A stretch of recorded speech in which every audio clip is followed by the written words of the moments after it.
Pre-arrival is the beginning of the guest journey.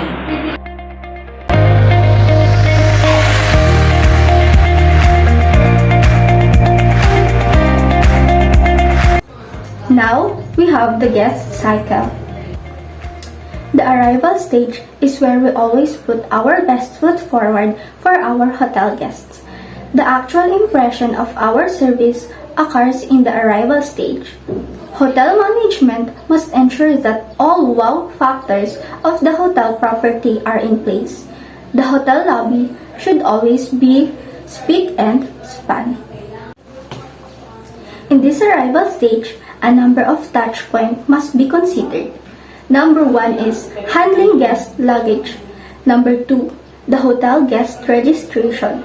Number 3, opening guest account for check-in. Number 4, issuing and welcome kit. Number 5, the escorting of guests to their room. The occupancy stage.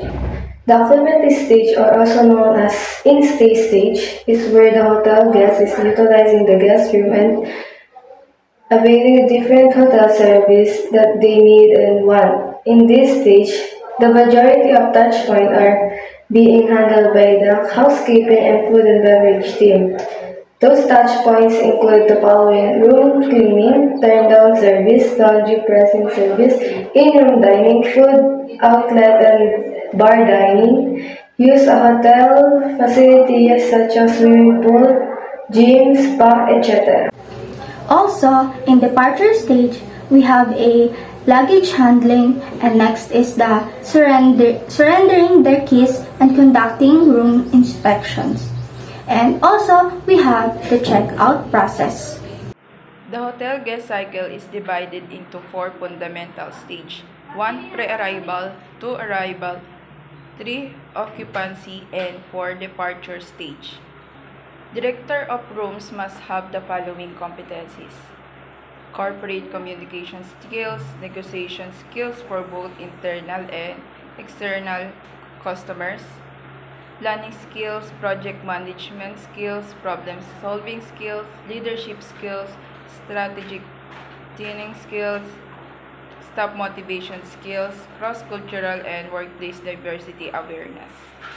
A director of rooms in often seen perform the following tasks: develop operational plans from department, assist the human resources department in hiring the right candidate for any job vacancy in department, provide training, coaching, and monitoring to all front office staff, monitoring operational costs of the department and implement necessary cost reduction measure if necessary, conduct regular and emergency meeting with the department to discuss issue and concern, present the department in the executive committee meeting, evaluate the job performance of all front office staff, handle master key control for all rooms, review guest billing and hotel credit limit reports, enforce all SOP of department with respect to the organization-wide. Next is we have the reservations manager must perform the following rules. As a manager, we have to follow these rules for the customers to be able to mas lalo silang maengganyo dahil ganito ang pinapakita nating ugali and para hindi natin sila ma-disappoint sa atin. First one is we need to oversee the performance of the task by the Revenue Management Office. Develop, recommend, and implement a room rate structure. Next is review and analyze the hotel revenue forecast together with the reservations manager and sales marketing director.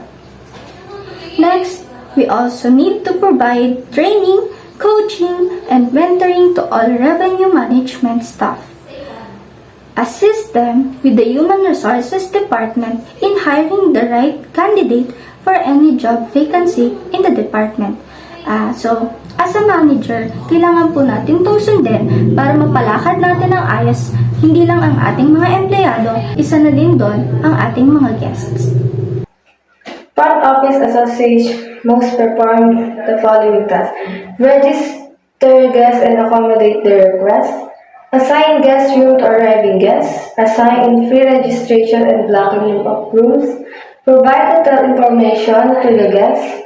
Reserve walk-in guests. Perform upselling. Update room keys.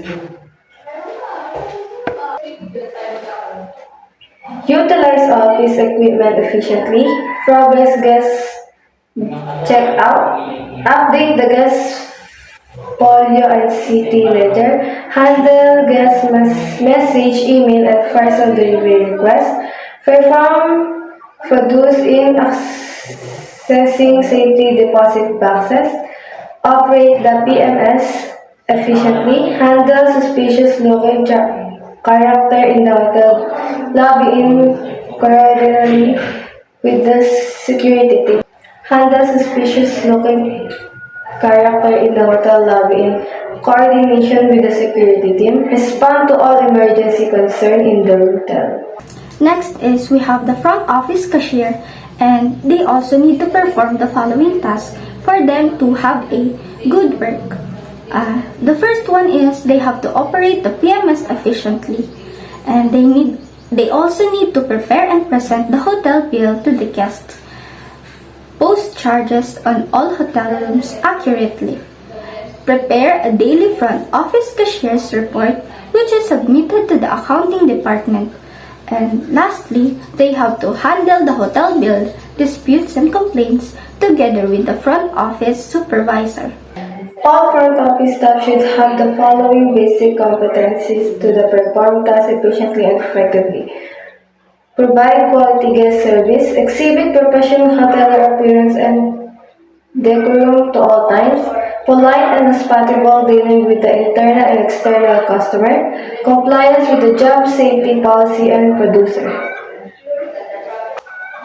Technical knowledge in operating office equipment, emergency and risk technical knowledge in operating office equipment, emergency and risk identification and response skills, superior communication skills, exceptional product and service knowledge, high intelligence and positive work ethics. Tile concierge service is very essential to safety park of hotel guests' vehicle in the right parking space.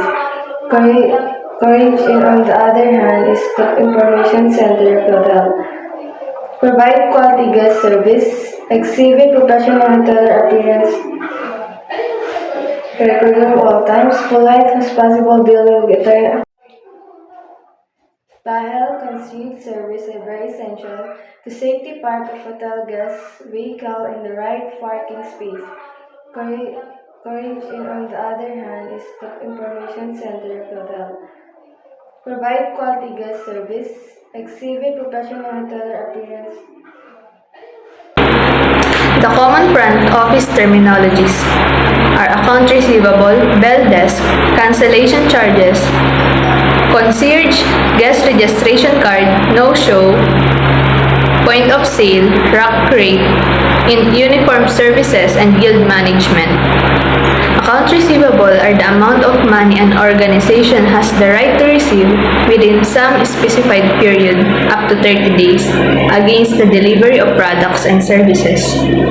Ang bell desk naman ay area in an hotel front desk where the bell service staff or bellman is stationed to assist the guest. Cancellation charges. Cancellation charges ay ito ay halagang kailangang bayaran ng isang bisita ng hotel kapag kinansela nila yung kanilang reservation sa room. Concierge, also known as an information desk, kung saan maaaring lumapit ang mga bisita para sa anumang katanungan ukol sa mga aktibidad sa hotel at pati na rin sa labas ng property. Guest registration card or GRC is a form in the front desk that is being filled out by the hotel guest before they can check in. No-show, a reservation status wherein the hotel guest did not show up the day of their stay. Point of sale or POS is a device and software at which key hotel personnel carries out the hotel transaction from the guest. Rack rate, also known as published rate, it is usually offered for walk-in guests. These are hotel rates without a discount. Uniform services. These are hotel personnel who provide personalized service to the hotel guests, such as bell service, transport service, and valet. Yield management. It is a pricing strategy wherein the revenue manager understands the purchase behavior of the hotel guests and predicts the pricing and occupancy on the given day to maximize the revenue potential of a given hotel operation day. Handling guest complaints. As front office personnel, we must always ensure that we recognize and attend to these complaints and provide appropriate solution to counteract their negative effects on our operation in the hotel brand in general. The key steps in handling guest complaints are to listen, empathize, apologize, provide solution, and follow up. Some ways to handle guest complaints are to fully listen. Pakinggan ng buo ang reklamo ng may malasakit at pakikiramay. Isolate the guest if possible so that other guests would not overhear. Stay calm. Manatiling kalmado at huwag makipagtalo sa bisita. Be aware of the guest's self-esteem. Give the guest your undivided attention. Document everything. Take down notes of the complaints and prepare an incident report for proper documentation and handling. Tell the guest what the best can be done and set an approximate time for completion of corrective solution. Monitor the progress of corrective actions, and last is to follow up. Even if the complaint was resolved by someone else, contact the guest to ensure that the problem was resolved satisfactorily. So, yun po yung mga hakbang ng pag-handle ng guest complaints.